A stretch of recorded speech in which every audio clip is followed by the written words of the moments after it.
nanti tolong jadikan ini sebagai ukuran benar tidaknya sholat kita sampai zuhur itu. Jangan-jangan tiap hari antum sholat, tapi menurut Al-Quran ada yang belum tepat dalam sholatnya. Dua, orang yang sholatnya benar, dijamin langsung oleh Al-Quran akan dijadikan orang yang baik dalam kehidupan. Singkatnya, orang sholat pasti jadi orang baik, sifat dan sikapnya baik. Dalilnya di Quran surah ke-29 Al-Ankabut ayat 45. Perhatikan kalimatnya, kita hafal insyaallah. Innas salata tanha 'anil fahsya'i wal munkar. Sekarang perhatikan cara menerjemahkan dengan baik. Innas salat, sungguh salat yang dikerjakan dengan benar itu. Teman-teman perhatikan ya, di sini ada alif lamnya.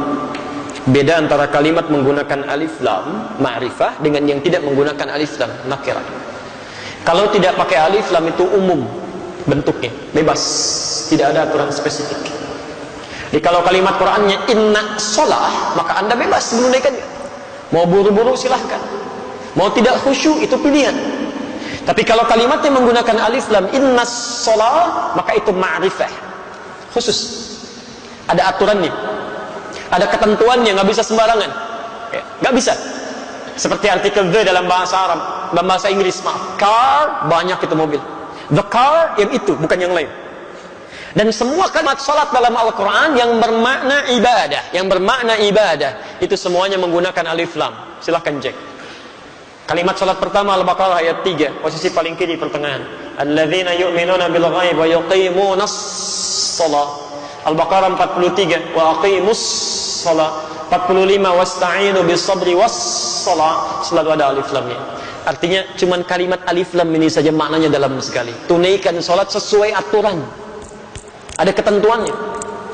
Sahabat Nabi hidup di zaman Nabi, salat di samping Nabi, di masjid Nabi. Kemudian ketika salat keluar dari aturan, belum maksimal belajarnya, kata Nabi ulangi salatnya. Di sahabat saja diminta diulang, apalagi yang bukan sahabat, jauh dari Nabi, bukan tetangga Nabi, hidup bukan di zaman Nabi, salatnya bukan di masjid Nabi, merasa aman dengan salatnya, itu mustahil. Nah sekarang kalau anda benar menunaikan salatnya, lihat kalimatnya, maka salat yang dikerjakan itu tanha 'anil fahsya'i wal munkar. Dia akan mencegah pelakunya dari dua sumber keburukan. Mohon maaf kalau ada orang buruk, itu sebabnya cuma dua. Orang yang sifat dan sikapnya buruk cuma dua sumbernya, tidak ada yang ketiga.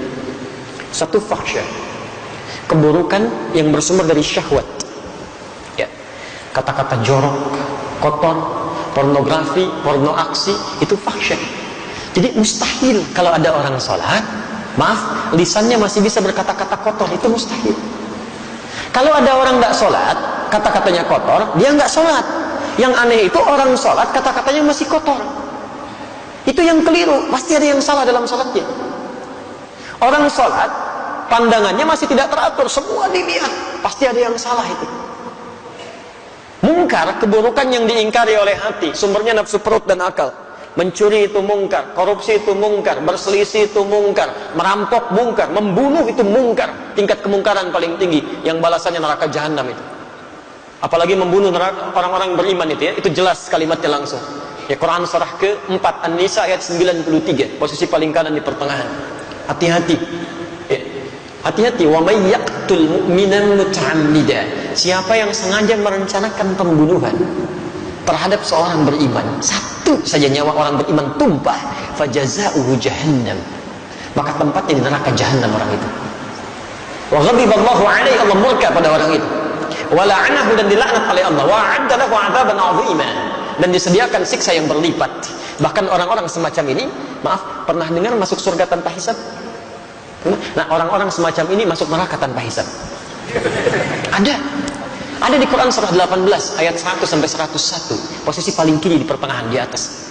Hati-hati. Wa aradna jahannama yaumal qiyamah, wa aradna jahannama yauma idzin lil kafirina arba. Pada hari kiamat nanti kami akan tampilkan neraka jahanam sejelas-jelasnya pada orang ingkar, sejelas-jelasnya.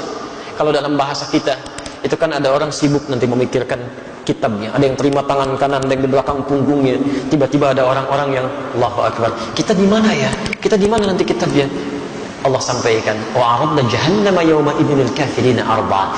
Kamu enggak usah banyak mikir ya, tempat kamu di sini neraka jahanam. Nanti langsung masuk aja ke situ. Dan bukan cuma kafirin saja, karena ayat 101-nya menunjukkan orang-orang yang diberikan penglihatan gak mau lihat dia, diberikan pendengaran gak mau mendengar yang baik-baik. Alladzina kanat a'yunuhum fi ghita'in 'an dzikri wa kanu la yastati'una as-sam'a. Bahkan di antara mereka ada orang yang munafik, tahu ayat-ayat Allah tapi diingkari isinya dan melakukan maksiat dengan paham ayat-ayatnya. Itu masuk neraka duluan dibandingkan orang kafir. Quran surah keempat ayat 140, posisi paling kiri sebelah bawah di pojok. Hati-hati. Waqad nazzala 'alaikum fil kitab an idza sami'tum ayati llahi yughfaru biha wa yustahza'u biha fala taq'udu ma'ahum hatta yakhudu fi haditsin ghairi innakum idzan mithluhum. Ujungnya innallaha jami'ul munafiqina wal kafirina fi jahannam jami'a. Allah akan ambil orang munafik duluan masuk ke dalam neraka jahanam, baru orang kafir. Ya. Maka saya terus terang sampai tadi pagi saya sampaikan, sulit bagi saya untuk menerima. Jangankan pakai akal, ke telinga aja nggak masuk. Ada orang mengatakan ingin memerangi teroris di Aleppo sana, tapi yang ditembak anak-anak kecil, yang dibom bayi-bayi, gitu kan? Ada perempuan-perempuan yang direnggut kehormatannya, ada orang tua yang dilecehkan kehidupannya, taruhannya dengan nyawanya, gitu. Antum masih enak sekarang, sholatnya nyaman di masjid. Orang-orang sana jangankan masjidnya, mau keluar saja nyawa taruhannya. Ya, tapi yang ditembak itu anak-anak kecil, yang bahkan Nabi pun melarangnya. Bagaimana Anda bisa mengatakan memerangi sesuatu karena jihad, tapi yang dihancurkan itu adalah sesuatu yang dilarang Nabi? Ada yang salah di situ. Kalau orang paham sampai dengan ayat ini saja, mustahil dia bisa melukai saudaranya. Demi Allah saya katakan mustahil, mustahil. Termasuk di kita. Ya. Jadi nggak bisa. Ini masjidnya Al Jihad. Ya. Wah, ini sekarang ada banyak dikumandangkan jihad, tapi dengan cara yang tidak benar, gitu ya. Allahu a'lam. Kalau benar mempraktekkan, kita luruskan ya cara yang dilakukan. Tapi kalau ada isu-isu yang ditampilkan, kita pun benarkan caranya. Jihad itu bukan tembak orang, bukan lukai orang. Jihad itu membela izzah Islam saat memang keadaannya terancam, untuk dibela dan ditegakkan. Itu jihad namanya. Ya. Antum diambil mobilnya, antum pertahankan. Masa mau diambil imannya diam saja? Aji jihad itu di situ. Kalau ada yang melukai, kita pertahankan. Ada yang mempersoalkan, kita pertahankan. Dan kalau orang mempersoalkan dengan ilmu, kita balas dengan ilmu. Jihad pengetahuan. Kalau melukai fisik, kita pertahankan dengan fisik.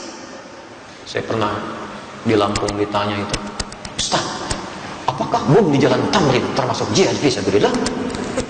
Saya bilang, Pak, setahu saya jihad fisabilillah itu jihad di jalan Allah, bukan di jalan Tamrin. Ya kaidah di situ, nggak bisa. Sekarang kan cukup ramai gitu ya, muncul ini, muncul itu. Kemarin ada bom Panci, ya luar biasa. Waktunya ibu-ibu konon kabarnya demikian. Tapi memang luar biasa itu tuh. Amerika punya bom 7,2 ton, radiusnya 150 meter. Rusia punya bom 8,2 ton, daya jangkaunya 300 meter. Bom Panci 3 kilo, 300 meter gitu. Ini siapa orang ini? Ya, orang mana sebetulnya gitu kan? Kalau salah, itu pemahamannya harus diluruskan, gitu kan? Kalau isu-isu berkembang, ya kita doakan supaya lebih baik lagi ya. Baik, hati-hati itu penguasa panci ibu-ibu sekarang ya. Untuk punya masalah di rumah itu baru panci, belum kulkas, tuh mesin cuci yang lain. Kembalikan. Jadi orang kalau benar sholatnya itu pasti ada orang baik. Baik. Ya, tidak repot kehidupan itu, tenang gitu.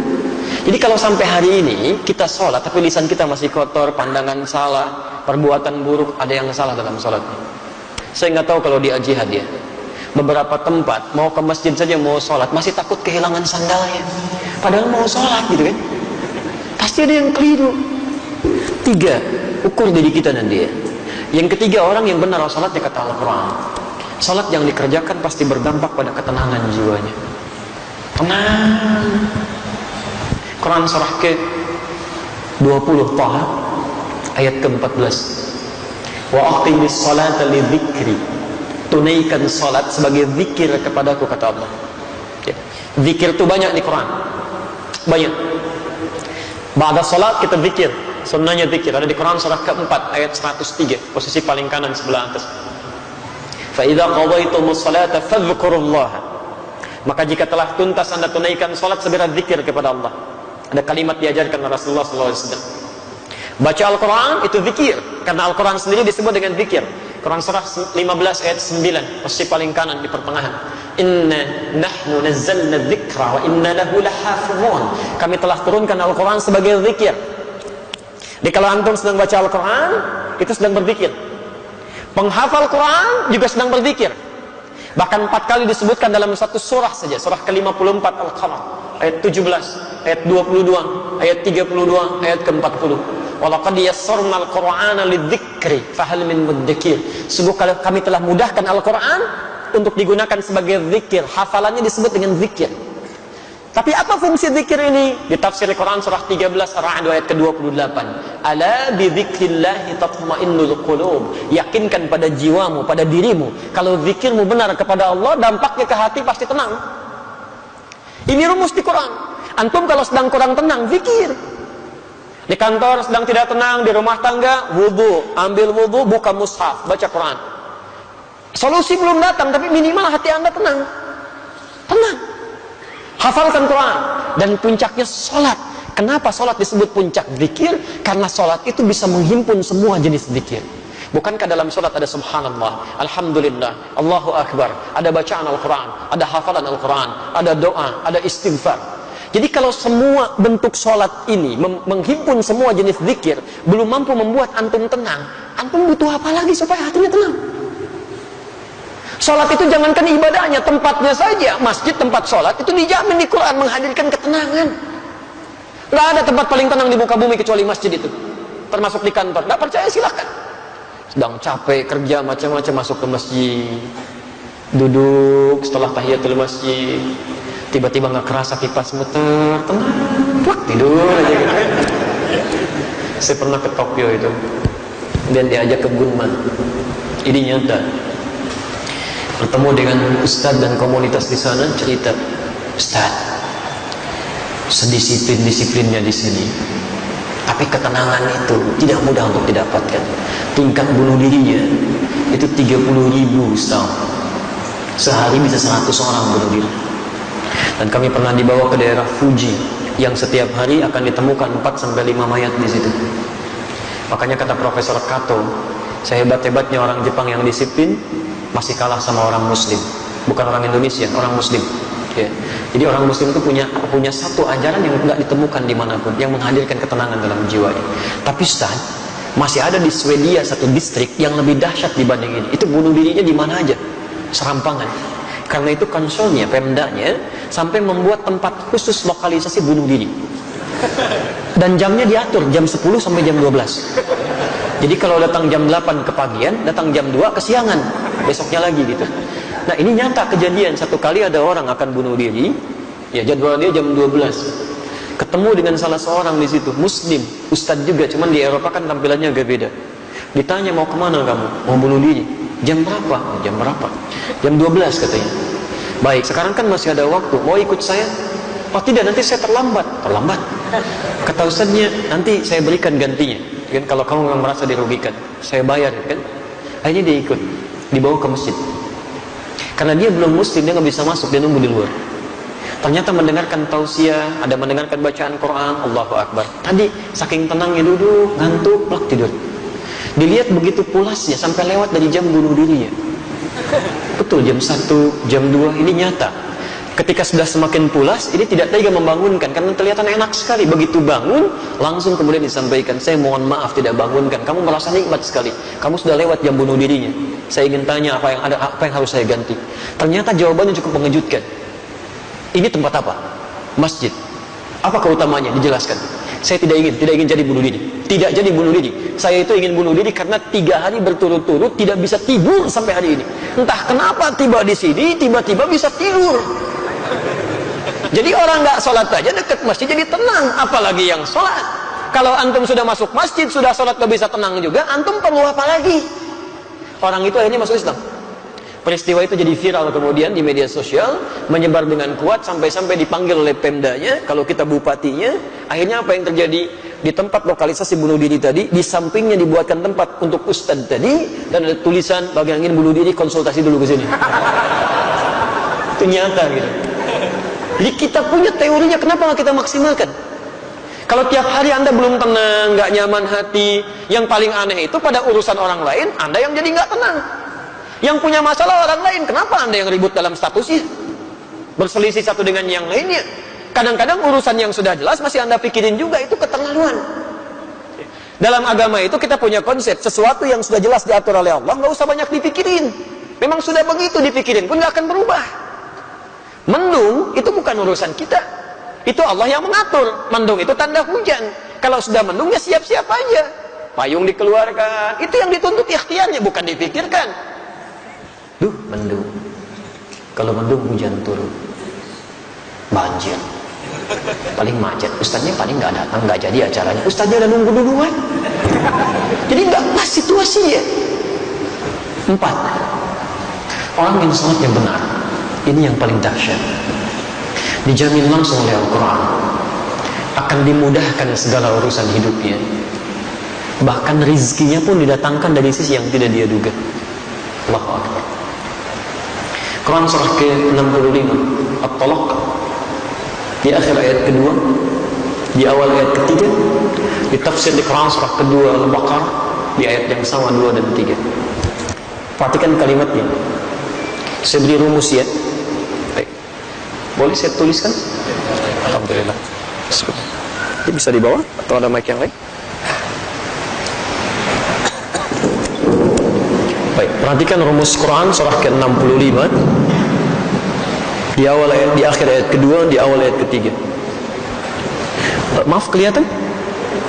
Oh, belum, saya belum nulis. Itu bagaimana ya? Untuk makan apa barusan? Quran surah ke-65. Baik, bismillah. Perhatikan kalimatnya. Wa may yattaqillaha, siapa yang bisa meningkatkan takwanya kepada Allah, yaj'al lahu makhraja, kami berikan jalan keluar, solusi dari setiap persoalan yang dialami. Fokus ya. Kalau Anda punya masalah dalam kehidupan, di rumah tangga, di kantor, dimanapun, firman Allah sederhana, yattaqillaha yaj'al lahu makhraja. Jawabannya kata Allah, cukup tingkatkan takwa, kami selesaikan masalahnya. Jadi kalau Anda sedang punya masalah, biayanya nggak mahal, tenaganya nggak banyak, takwa tingkatkan, masalah diringankan oleh Allah. Jadi kalau Anda sekarang punya masalah nggak tuntas-tuntas, di kantor jadi juara, di rumah nggak pernah tuntas, padahal masalah yang sama oleh orang lain cukup dengan senyuman, Anda nggak selesai, mungkin cek, ini yang kurang. Bahkan rizkinya pun, wa yarzuqhu min haitsu la yahtasib, kami datangkan rizkinya dari sisi yang tidak dia duga. Jangankan yang Anda ikhtiarkan, yang Anda tidak cari pun tiba-tiba bisa mendatangi Anda. Nah sekarang kalimat takwa disebutkan perubahannya 115 kali dalam Al-Quran. Kalimat takwa pertama ada di Al-Baqarah, Quran surah kedua, ayat 2 sampai 3. Dzalikal kitabu la raiba fi hudal lil muttaqin. Siapa orang takwa ini? Ayat 3-nya. Alladzina yu'minuna bil ghaib wa yuqimunas shalah, menyempurnakan salat. Kalau Anda bertanya, ya Allah, bagaimana cara saya meningkatkan takwa ini? Kalimat takwa pertama, salat. Jadi kalau salat kita meningkat dengan baik, masalah kita tuntas, selesai. Ya, salat. Jadi kalau sampai hari ini masalah tidak pernah tuntas, tapi kita salat, yang jadi masalah di kalimat yuqimun. Barangkali belum sempurna cara salatnya, belum sempurna. 5 saya agak segerakan. Quran surah ke-23 Al-Mu'minun ayat 1 sampai 2. Orang yang salatnya benar sesuai petunjuk Al-Quran, tuntunan Rasulullah SAW, dijamin langsung oleh Allah Subhanahu wa Ta'ala akan diberikan kesuksesan dan kebahagiaan dalam seluruh aktivitas, sukses dan bahagia. Jadi ada orang yang sukses saja tapi belum tentu bahagia. Ada yang bahagia, cuma belum tentu keseluruhannya. Itu disebut dengan fauz namanya. 29 kali disebutkan derivasinya dalam Al-Quran. Turunannya ada fauzi, fauzan, faizah, fauziyah. Jadi kalau ada yang namanya fauzi, faiz, faizah, fauzan, fauziyah, itu orang yang diharapkan sukses dalam kehidupannya, sekalipun belum tentu bahagia pada umumnya. Tapi kalau bahagia saja, sekalipun belum tentu sukses, itu farihah. Farihah dalam bahasa Arab. Orang yang disebut dengan farhan, perempuannya farah. Jadi kalau ada yang namanya farhan atau farah, itu orang diharapkan bahagia dalam kehidupannya. Miskin pun nggak apa-apa, yang penting bahagia. Umumnya. Sekarang saya tanya Anda, pilih mana? Kaya tapi gelisah, atau miskin tapi tenang, tapi nggak ada pilihan ketiga dan tidak usah maksa. Sukses tapi nggak bahagia, atau bahagia tapi nggak sukses. Kaya tapi gelisah, atau miskin tapi tenang. Ini mana? Kaya tapi karena Anda kesulitan memilih dan pasti memilih yang ketiga, maka Allah tidak memberikan pilihan pada kita kecuali yang ketiga. Kaya, sukses, bahagia. Masya Allah, itu falah namanya dalam bahasa Arab. Falah. Ini yang keberapa tadi? Kelima. Saking pentingnya yang kelima ini, 5 kali minimal diperdengarkan di telinga kita. 5 kali sebelum kita sholat oleh muadzin. Setelah hayya 'alas shalah, apa? Hayya 'alal falah. Ayo sholat. Ya Allah, untuk apa sholat? Hayya 'alal falah. Kamu belum sukses? Datang ke sini. Saya pemilik kesuksesan. Saya pemilik rezeki. Saya berikan, kata Allah. Sujud kamu. Kamu belum bahagia? Saya berikan solusinya. Hayya 'alal falah. Kalau Anda sedang menggenggam itu semua, genggam tidak ingin dilepaskan, maka kalimatnya berubah dari falah menjadi aflah. Aflah, kesuksesan, kebahagiaan yang digenggam yang tidak ingin diputuskan, dilepaskan. Quran surah ke-23 ayat 1 dan 2. Qad aflahal mu'minun. Orang-orang yang imannya benar pasti menggenggam kesuksesan dan kebahagiaan. Siapa orang-orang ini? Ayat 2-nya. Ternyata mereka memulai dengan salatnya. Alladzina hum fi salatihim khashi'un. Yaitu orang yang bisa khusyuk dalam salatnya. Teman-teman silahkan cek ya.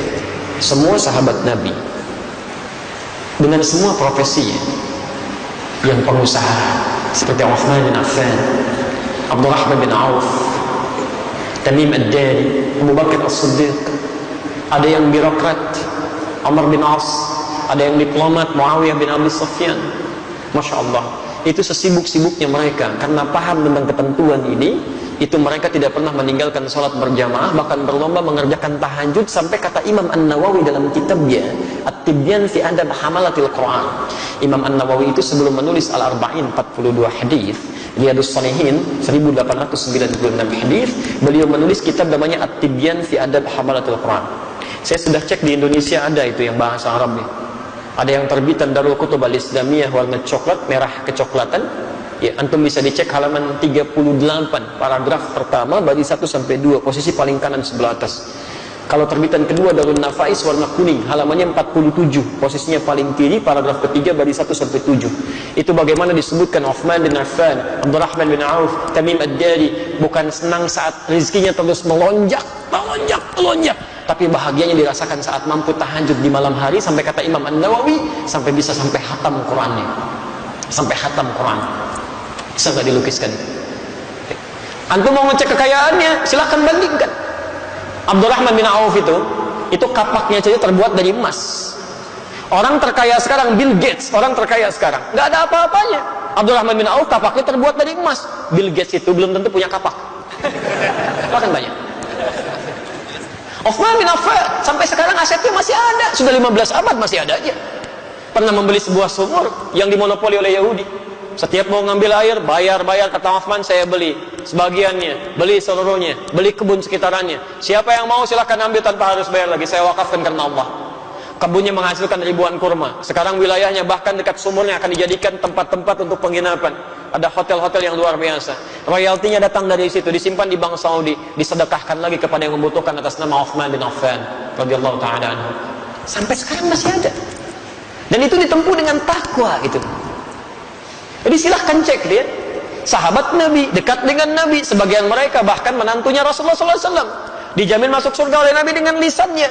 Tingkat surga paling tinggi, dekat dengan Rasulullah. Masih mau menunaikan salat sunnah bahkan pada malam harinya, dan dunianya sukses. Tahajudnya luar biasa. Antum bukan sahabat Nabi, tetangganya juga bukan. Surga belum jelas sampai dengan siang ini. Hisab masih menegangkan. Jangankan salat sunnahnya, salat fardu masih ditunda-tunda. Cita-cita masuk surga bersama Nabi, kena repot di situ. Jadi teman-teman, coba dicek dari 1 sampai 5 ini berapa yang sudah kita raih sampai dengan zuhur ini.